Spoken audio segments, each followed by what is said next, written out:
Friends RS tutorial YouTube ఛానల్కి స్వాగతం. ఈరోజు మనం కరెంట్ అఫైర్స్లో భాగంగా అతి ముఖ్యమైన కరెంట్ అఫైర్ ఎంసీక్యూస్ని చూస్తున్నాం.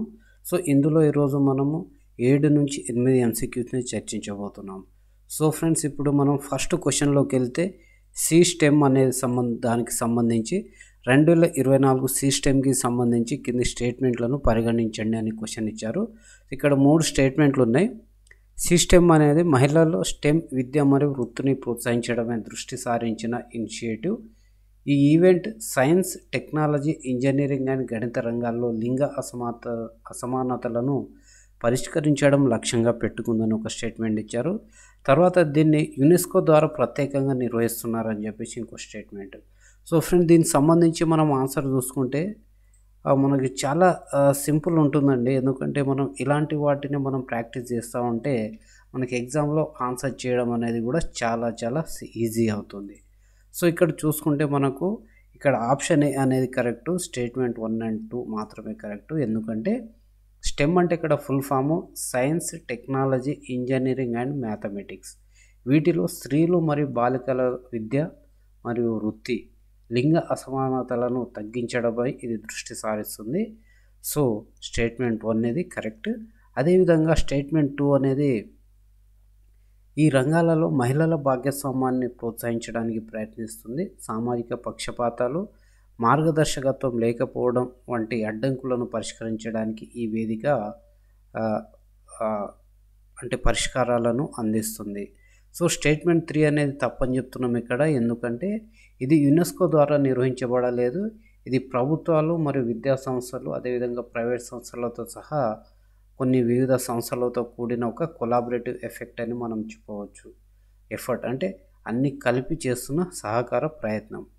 సో ఈ సిస్టమ్ 2024 అనేది మనకు సక్సెస్ఫుల్గా కంప్లీట్ అయింది. ఇది అటల్ ఇన్నోవేషన్ మిషన్ కింద, అదేవిధంగా నీతి ఆయోగ్కి సంబంధించి office of science and innovation కింద ఇది ఎంబసీ ఆఫ్ స్వీడన్ దగ్గర ఇది సక్సెస్ఫుల్గా కంప్లీట్ అయినట్టుగా అనౌన్స్ చేశారు.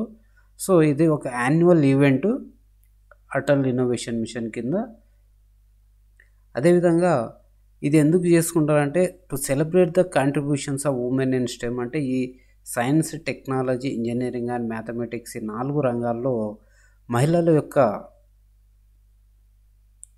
కాంట్రిబ్యూషన్ని సెలబ్రేట్ చేసుకుంటారు, గుర్తు చేస్తూ వాళ్ళు చేసిన సేవలను.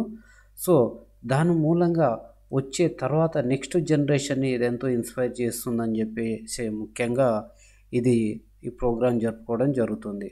సో ఇందులో ఈ సి స్టెమ్ 2024లో ఫ్రెండ్స్ ఇది కూడా ఒక స్టేట్మెంట్ రూపంలో వచ్చే అవకాశం ఉంది. ఇక్కడ లాస్ట్ పాయింట్.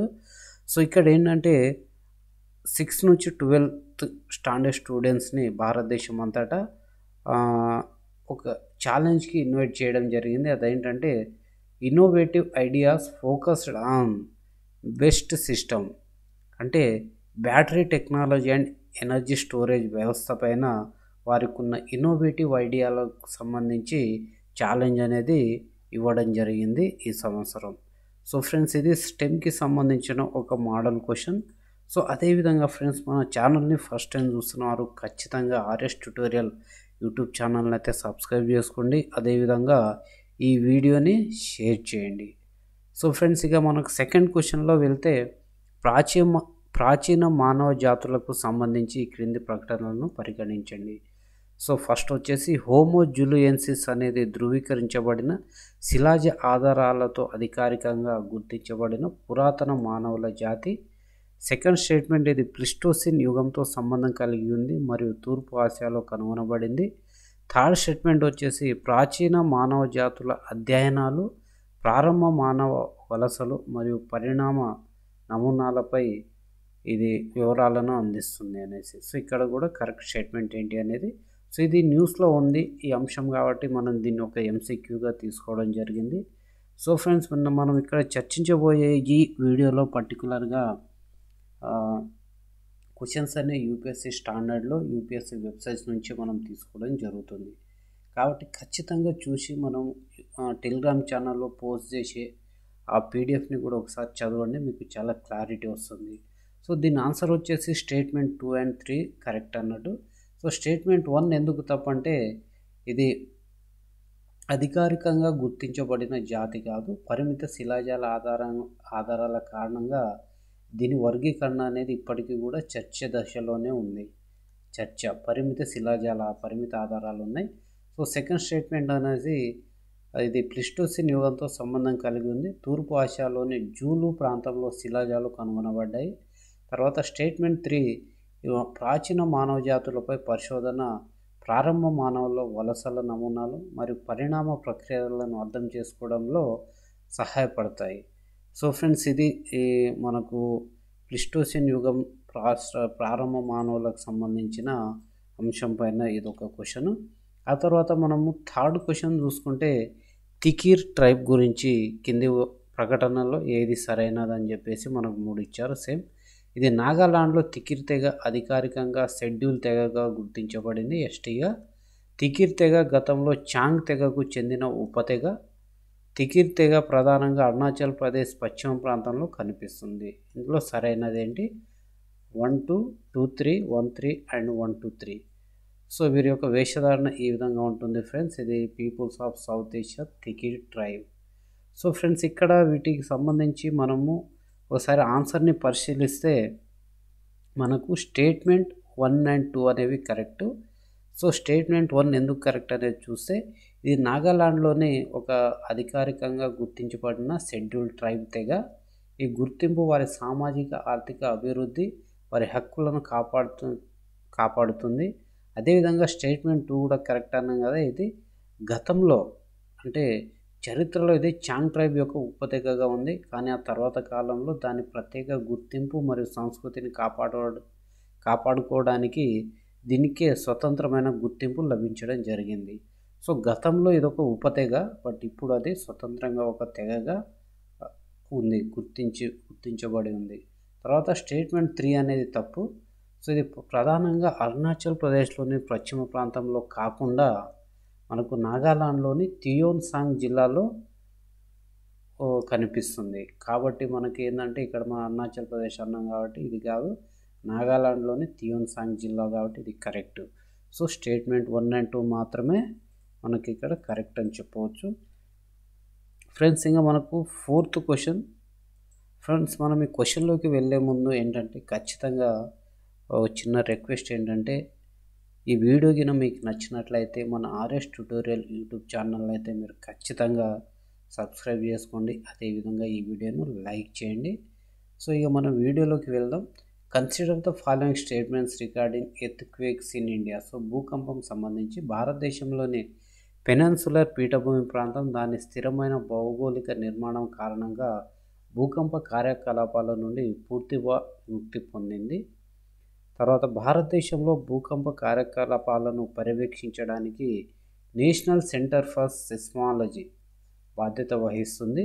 తర్వాత థర్డ్ స్టేట్మెంట్, భారతదేశంలోని భూకంపాలను సంబంధించి మెర్క్యూరీ ఇంటెన్సిటీ స్కేల్ ఆధారంగా వర్గీకరించబడ్డాయి. సో ఫ్రెండ్స్, ఇక్కడ ఏంటంటే మనం ఇంగ్లీష్ క్వశ్చన్ని తెలుగులో ట్రాన్స్లేట్ చేయడం వల్ల ఈ విధంగా వచ్చాయి. మనం ఈ విధంగానే అలవాటు చేసుకుంటే, ఎందుకంటే తెలుగు ఎగ్జాక్ట్ తెలుగు వర్డ్ కాకుండా ఇంగ్లీష్ని యాస్టీజ్ తెలుగులో ట్రాన్స్లేట్ చేస్తారు కాబట్టి మనకు అది కూడా అలవాటు అవ్వాల్సిందే. సో దీనికి సంబంధించి సరైనది అని అడిగారు కాబట్టి మనము దీనికి సంబంధించి ఆన్సర్ని అయితే ఒకసారి పరిశీలిద్దాము. సో ఈ ఓవరాల్ 3 స్టేట్మెంట్లలో ఓన్లీ స్టేట్మెంట్ 2 మాత్రమే కరెక్ట్. సో ఎందుకంటే భూశాస్త్రాల మంత్రిత్వ శాఖ ఆధ్వర్యంలోని నేషనల్ సెంటర్ ఫర్ సిస్మాలజీ భూకంప శాస్త్ర పర్యవేక్షణ, భూకంప సూచన మరియు భారతదేశంలో భూకంప సంబంధిత సమాచారాన్ని వ్యాప్తి చేసే బాధ్యతను కలిగి ఉంటుంది ఎన్సిఎస్. ఇది దేశవ్యాప్తంగా భూకంప కేంద్రాల నెట్వర్క్ని నిర్వహిస్తుంది. అదేవిధంగా స్టేట్మెంట్ 1 తప్పు అన్నాము, స్టేట్మెంట్ 3 కూడా తప్పు అని చెప్పడం జరిగింది. సో మనం స్టేట్మెంట్ 1 గురించి చూస్తే ద్వీపకల్ప పీఠభూమి భౌగోళికంగా స్థిరంగా పరిగణించినప్పటికీ భూకంప కార్యకలాపాల నుండి పూర్తిగా అయితే విముక్తి పొందలేదు. ఇంట్రాప్లేట్ టెక్టోనిక్ యాక్టివిటీ, ఇండియన్ ప్లేట్లోని ఫాల్ట్ లైన్ల కారణంగా తెలంగాణ, మహారాష్ట్ర మరియు కర్ణాటక వంటి ప్రాంతాలు తక్కువ నుండి మోస్తారు ఇంటెన్సిటీతో భూకంపాలను చవిచూశాయి. సో ఉదాహరణకు చూస్తే తెలంగాణలోని ములుగులో ఇటీవల 5.3 తీవ్రతతో సంభవించిన భూకంపం. సో అదేవిధంగా అంటే ఈ ద్వీపకల్ప పీఠభూమి ప్రాంతం అనేది పూర్తిగా భూకంపం నుంచి భూకంపాలు రావు అనేది లేదు. సో ఒక మోస్తారు వచ్చే అవకాశం ఉంది. దానికి మనకు సింపుల్ ఎగ్జాంపుల్ ఏంటంటే మనకు మొన్ననే మనకు ములుగు ప్రాంతంలో సంభవించిన 5.3 తీవ్రతతో వచ్చిన భూకంపం. అదేవిధంగా స్టేట్మెంట్ 3కి సంబంధించి భారతదేశంలో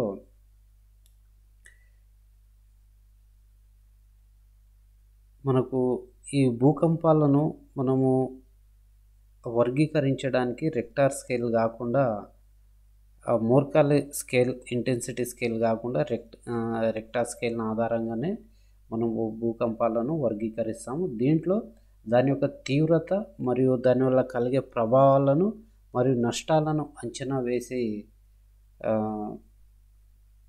మనము ఈ భూకంపాలను వర్గీకరించడం జరుగుతుంది భారతదేశంలో ప్రస్తుతం. సో ఫ్రెండ్స్, ఆ తర్వాత క్వశ్చన్ వచ్చి మనం చూసుకుంటే మనకు 5th క్వశ్చన్.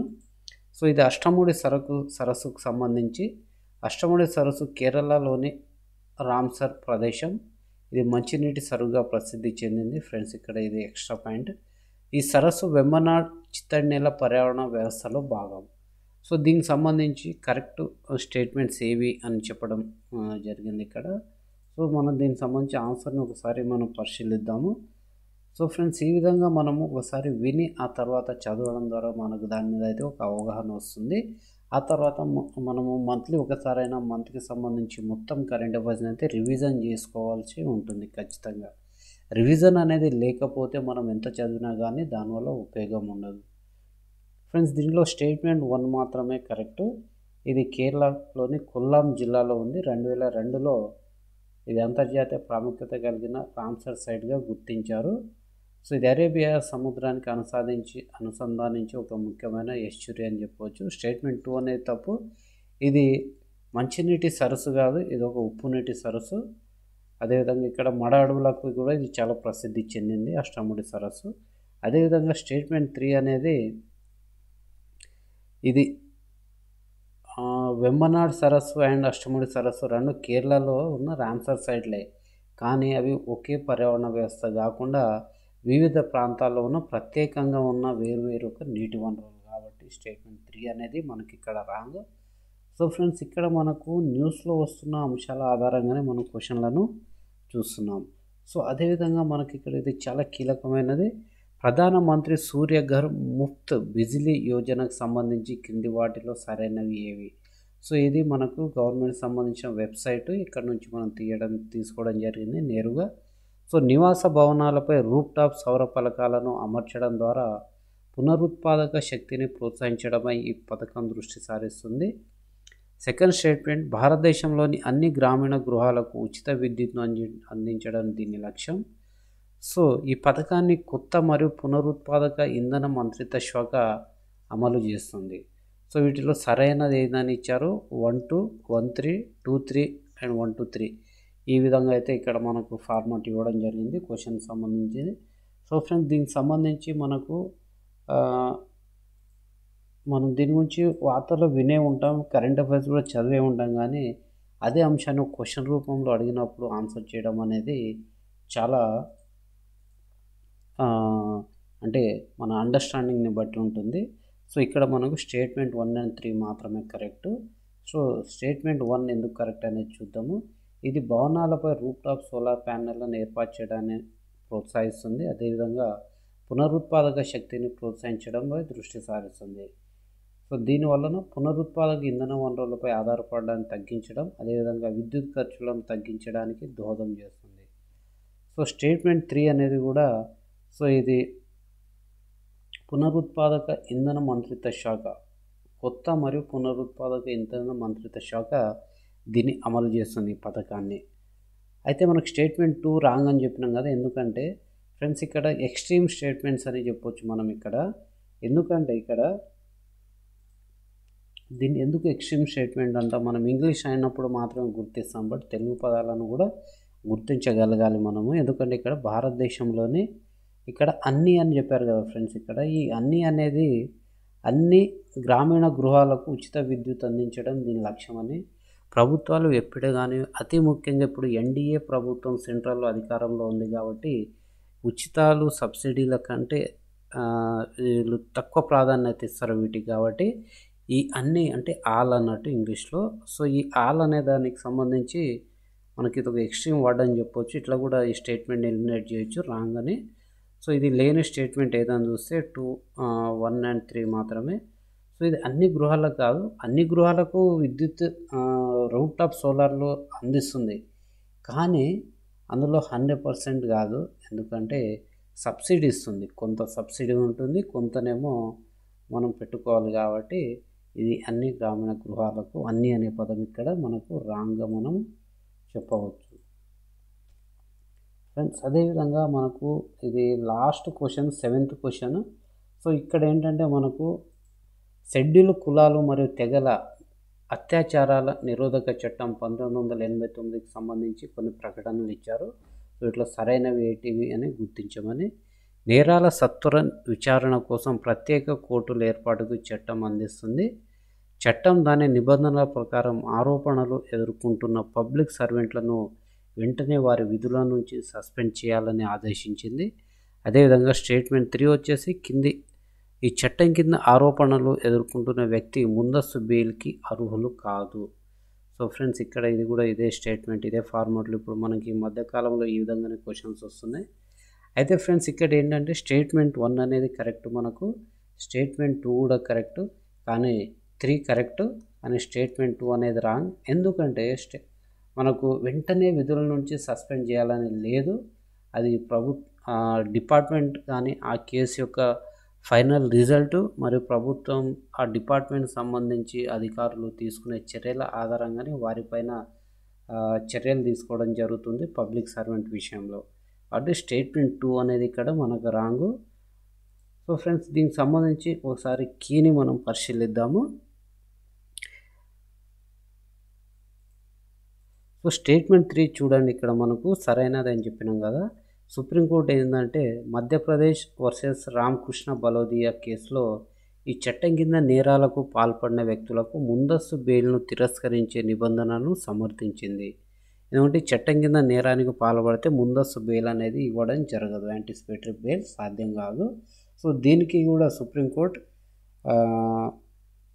అంటే ఇది కరెక్ట్ నిబంధన, దీన్ని తొలగించాల్సిన అవసరం లేదని తీర్పు ఇవ్వడం జరిగింది. ఎందుకంటే ఈ బాధితులు మరియు సాక్షులను బెదిరించే అవకాశం ఉంటుంది, కాబట్టి అది జరగకుండా ఉండాలంటే ముందస్తు బెయిల్ ఇవ్వకూడదు అనేసి సుప్రీంకోర్టు భావించడం జరిగి ఆ రూల్ని అయితే సమర్థించడం జరిగింది. సో ఫ్రెండ్స్ ఇక ఇవి ఈరోజు మనకు న్యూస్లో ఉన్న అతి ముఖ్యమైన కరెంట్ అఫైర్స్ రిలేటెడ్ MCQs. ఈ విధంగా రోజు మనకు ఒక 5 నుంచి 10 MCQsని మనం ఎక్స్ప్లెయిన్ చేయడం జరుగుతుంది. సో ఖచ్చితంగా రోజు వీడియోస్ని చూడండి. ఆ తర్వాత మన టెలిగ్రామ్ గ్రూప్లో ఈ PDF అనేది మనకు అవైలబుల్ ఉంటుంది. అక్కడ నుంచి డౌన్లోడ్ చేసుకొని మీరు మరొకసారి చదివితే మీకు చాలా ఈజీగా ఒక అవగాహన వస్తుంది. ఎందుకంటే మనము ఎర్లీ మార్నింగ్ అంటే మనం తెలంగాణ కరెంట్ అఫైర్స్ సపరేట్గా, అదేవిధంగా మనము తెలంగాణ కరెంట్ అఫైర్స్ సపరేట్గా ఇస్తున్నాము, అదేవిధంగా నేషనల్ కరెంట్ అఫైర్స్ సపరేట్ ఇస్తున్నాం. ఇదొక వీడియో, ఇది రెండో వీడియో. ఆ తర్వాత మూడోది ఏంటంటే MCQs. ఈ MCQsలో Telangana and national, so all MCQs ఉంటాయి. అదేవిధంగా మనం 4th వీడియో కూడా చేసుకోబోతున్నాం. ఏంటంటే మనకు స్టేట్మెంట్ రూపంలో కాకుండా చాలా సింపుల్గా ఉండే క్వశ్చన్స్ 2 లేదా 3 రోజుల కలిపి ఒక వీడియో రూపంలో ఇందులో 15 నుంచి 20 క్వశ్చన్లు అయితే ఉంటాయి, వీటికి ఎక్స్ప్లెనేషన్తో సహా. సో ఫ్రెండ్స్ మనకు మెయిన్గా మన ఈ ఛానల్లో కరెంట్ అఫైర్స్ రిలేటెడ్ అంశాలు, అదేవిధంగా జాబ్ అప్డేట్స్, వాటికి సంబంధించి అంశాల మీద మనం దృష్టి పెడుతున్నాము. ఏ విధంగా ప్రిపేర్ అవ్వాలి, సో ఆ బుక్స్ ఏంటి, ఎలా ప్రిపేర్ అవ్వాలి, నోటిఫికేషన్ డేట్స్ కావచ్చు, ఎట్లా అప్లై చేయాలి, ఇలాంటి అన్ని అంశాల మీద. సో అతి ముఖ్యంగా కానిస్టేబుల్, SI ఇలాంటి ఎగ్జామ్స్కి ప్రిపేర్ అయ్యే వాళ్ళు ఇప్పుడు మన ప్రిపరేషన్ అయితే ప్రారంభించాలి. ఎందుకంటే నోటిఫికేషన్ వచ్చిన తర్వాత టైం ఉండదు, కాబట్టి మనం నోటిఫికేషన్ రిలీజ్ కావడానికి ముందు మన కోచింగ్ కానీ ప్రిపరేషన్ కానీ ఒక రౌండ్ పూర్తయి ఉండాలి. ఇంత స్పీడ్ ఉంటే తప్ప మనము ఈ కాంపిటీషన్లో జాబులు కొట్టడం సాధ్యం కాదు. కాబట్టి ఫ్రెండ్స్ ఈ వీడియో నచ్చినట్లయితే ఖచ్చితంగా లైక్ చేయండి, అదేవిధంగా ఈ ఛానల్ని అయితే సబ్స్క్రైబ్ చేసుకోండి. So thank you very much. జై హింద్.